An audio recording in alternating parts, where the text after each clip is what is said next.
I'm going to do a small science experiment. The title of the experiment is Pepper and Soap. For this experiment, we need only 4 items.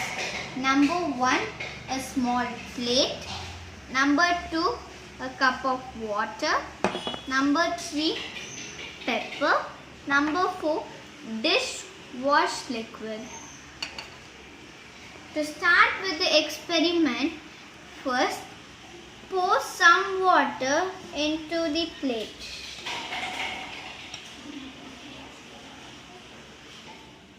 Next, add some pepper into the water.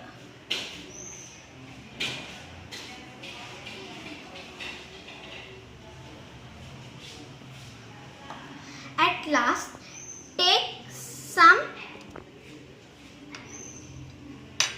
dishwash liquid and keep it in the center of the plate. Now you can see the magic. The pepper goes back to the sides of the plate. Do you know the reason?